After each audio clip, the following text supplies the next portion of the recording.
Saludos, centinelas. Aquí es el multiverso revelado. Y hoy, la verdad sale a la luz. Todo el mundo piensa que entrar en el MCU es la cima de la carrera, el sueño de cualquier actor. Pero, ¿y cuándo ser héroe se convierte en castigo? Cuando la mayor franquicia de superhéroes del planeta empieza a parecer más una prisión que una conquista. De eso vamos a hablar ahora. Y antes de sumergirnos en estos duros bastidores, dejadme abrir el corazón con vosotros. El canal está a punto de alcanzar una meta muy importante, y vuestro apoyo es esencial para que lleguemos allí. Al suscribiros, no solo entráis en nuestra comunidad secreta de centinelas, sino que también os aseguráis de seguir recibiendo análisis y verdades que casi nadie se atreve a contar. Si valoráis esta mirada crítica y diferente, este es el momento de uniros a la tropa. Porque no todo lo que brilla en Hollywood es vibranium. Algunos actores vivieron auténticos infiernos creativos detrás de las cámaras, y las historias son bastante más sombrías de lo que Marvel querría que creyerais. Hay estrellas que lo dejaron todo sin mirar atrás, otros que hasta olvidaron haber participado en las películas, y algunos que solo regresaron cuando el estudio finalmente cedió. Pero calma, porque la historia más extraña aún está por llegar. Ahora quiero saber, ¿desde qué ciudad y país estáis viendo este vídeo? Dejadlo en los comentarios, porque los leo todos, sin excepción. Y si este contenido os está conectando con las noticias y teorías más candentes del universo friki, dadle al like y uníos a nuestra línea secreta de suscriptores. Cuando Natalie Portman entró en el MCU, todo parecía perfecto.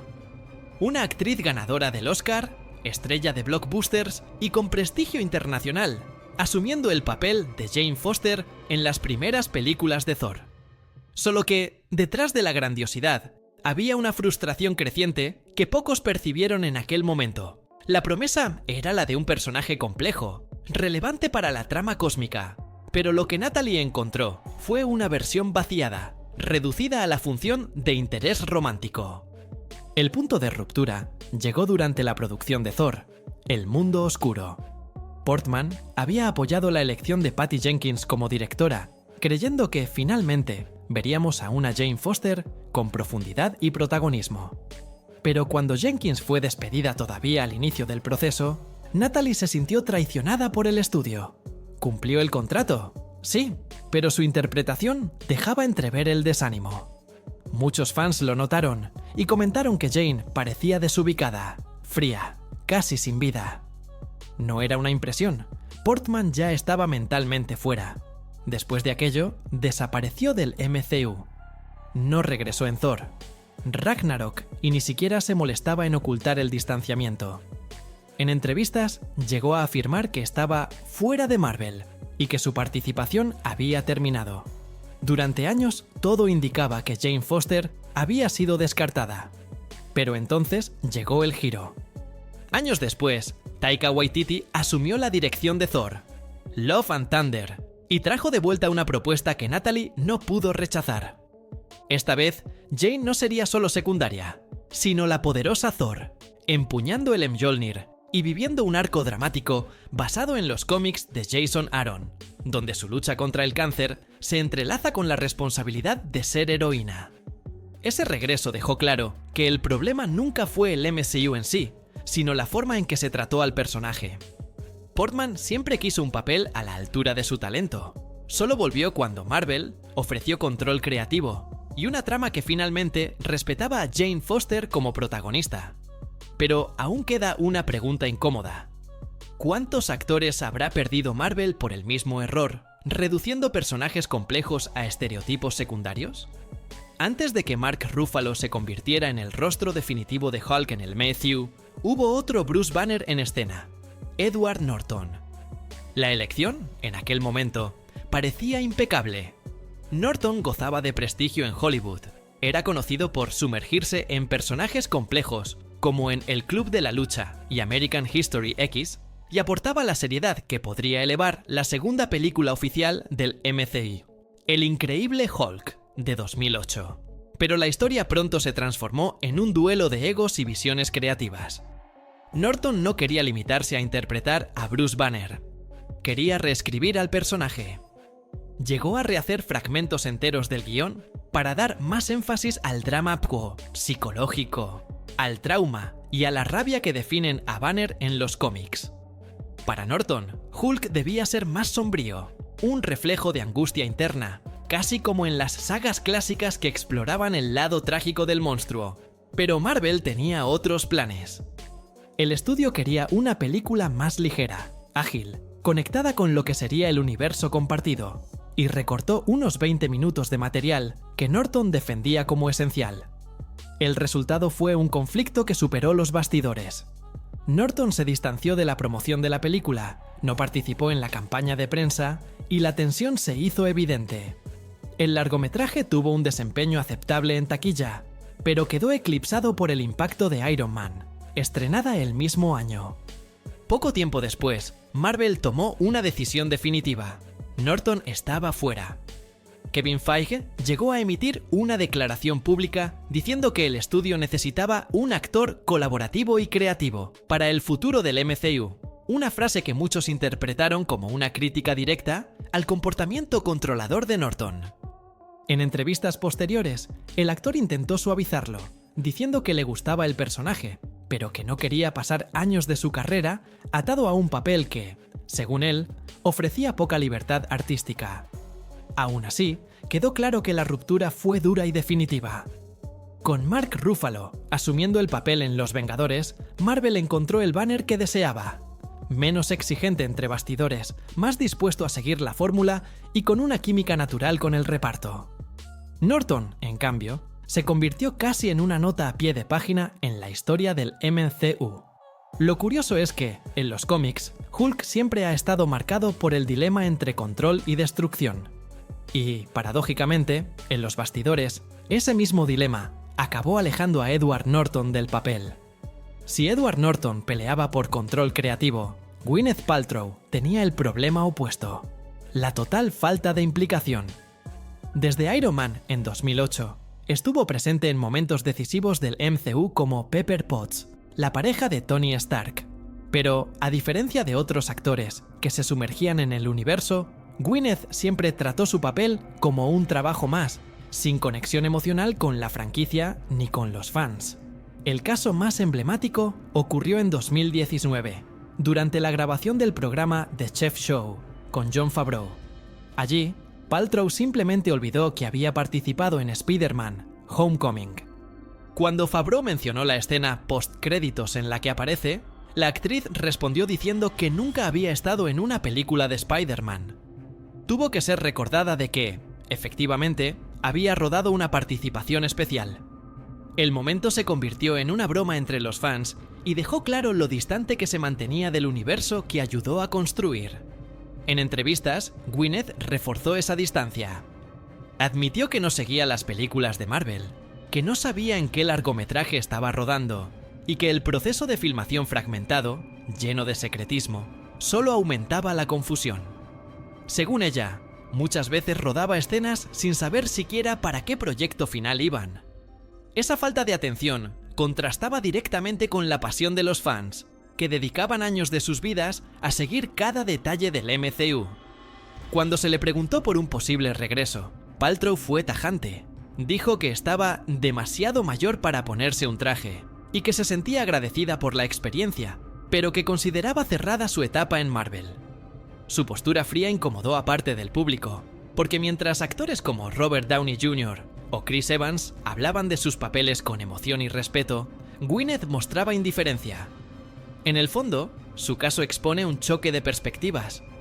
Para los fans, Pepper Potts es una parte fundamental del viaje de Tony Stark, llegando a usar la armadura de Rescue en Vengadores Endgame. Pero para Gwyneth no era más que un trabajo más en una carrera ya consolidada. Esa desconexión explica por qué, incluso habiendo estado presente en casi toda la saga del infinito, su salida pasó sin gran resistencia por parte de la propia actriz. Cuando Capitán América, el primer Vengador, se estrenó en 2011, pocos cuestionaron la elección de Hugo Weaving como Cráneo Rojo. Ya había interpretado villanos icónicos como el agente Smith en Matrix y aportó al papel la intensidad sombría que el personaje requería. En el cine, Johann Schmidt parecía salido directamente de las páginas de Marvel, imponente y amenazador, representando lo más brutal del régimen al que el Capitán América debía enfrentarse. Pero, fuera de las pantallas, la experiencia no fue nada satisfactoria para Weaving. El primer obstáculo fue físico. El proceso de maquillaje y prótesis para transformarle en Cráneo Rojo era largo, incómodo y repetitivo. En entrevistas, describió el trabajo como tedioso, dejando claro que la incomodidad minaba cualquier deseo de regresar. Además, el actor nunca escondió su aversión por los contratos extensos en blockbusters. A diferencia de colegas que veían en el MCU una oportunidad de estabilidad y reconocimiento, Weaving siempre priorizó proyectos de autor y papeles desafiantes. En 2012, poco después del estreno de la película, ya había declarado que no tenía interés en retomar el personaje, aun sabiendo que estaba atado a un contrato de múltiples filmes. Años después, en entrevistas con Time Out, fue aún más directo, diciendo que nunca quiso realmente formar parte de un compromiso largo con Marvel, y que solo aceptó porque fue forzado por las circunstancias. Esa postura se reflejó en el futuro del MCU. Cuando Cráneo Rojo reapareció de forma inesperada en Vengadores, Infinity War y Endgame, muchos fans creyeron que Hugo Weaving había regresado en secreto, pero no fue así. Marvel simplemente sustituyó al actor por Ross Marquand, que imitó a la perfección la voz y los gestos de Weaving, lo suficiente para mantener la continuidad sin necesidad de su presencia. Entre bastidores, el motivo fue aún más revelador. Según el propio Weaving, hubo intentos de negociación, pero el estudio quería reducir drásticamente el valor acordado en contrato. Él se negó, y Marvel siguió sin él. Esa negativa expuso un contraste interesante. Mientras Marvel se convirtió en especialista en reutilizar actores durante décadas, Weaving representó lo contrario, un intérprete que no veía sentido en atarse a un papel, incluso siendo uno de los villanos más icónicos de la editorial. Antes incluso del ascenso definitivo del MCU, Jessica Alba ya mostraba cómo la relación entre actores y estudios podía ser problemática. En las películas de los Cuatro Fantásticos de los años 2000, interpretó a Sue Storm, la Mujer Invisible. En teoría, era la oportunidad de dar vida a una de las heroínas más importantes de Marvel. En la práctica, el resultado fue devastador para su confianza. En entrevistas, Alba contó que llegó a escuchar del director que debía llorar de forma más bonita, porque su actuación parecía demasiado real para el tono de la película. Ese tipo de observación la hizo cuestionarse su talento, llegando incluso a plantearse abandonar la carrera de actriz.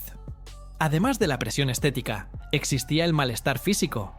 Las lentillas azules que debía usar le causaban irritación constante, mientras que el CGI de la época era limitado, transformando escenas dramáticas en experiencias mecánicas y artificiales. Para colmo, los guiones reducían a Sue Storm a un papel secundario, recordada muchas veces solo como interés romántico, cuando en los cómics era el corazón estratégico del grupo. La recepción negativa de las películas reforzó esa frustración y alejó a Alba del universo de superhéroes. Años más tarde, Idris Elba enfrentaría un dilema parecido dentro del MCU. Al ser elegido como Heimdall, guardián del Bifrost, muchos fans esperaban un personaje con desarrollo a la altura de su imponente presencia. Sin embargo, Elba percibió rápidamente que su función era casi decorativa. Pocas frases, apariciones breves y largas jornadas frente a un croma verde lo dejaron desanimado. El punto crítico llegó cuando tuvo que abandonar el rodaje de Mandela, Long Walk to Freedom, donde interpretaba al propio Nelson Mandela para grabar refilmaciones de Thor, El Mundo Oscuro. Describió la experiencia como humillante, afirmando que sintió que estaba cayendo de una nave con peluca y lentilla. El caso de Elba ilustra cómo el MCU puede desperdiciar actores de altísimo calibre, ofreciendo papeles visualmente llamativos, pero sin densidad narrativa. En los cómics, Heimdall es un personaje que adquiere relevancia en batallas cósmicas y arcos complejos. En el cine, permaneció limitado hasta su muerte en Vengadores, Infinity War.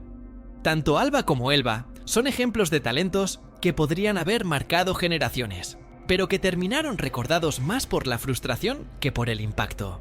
Y esto nos lleva a una reflexión final.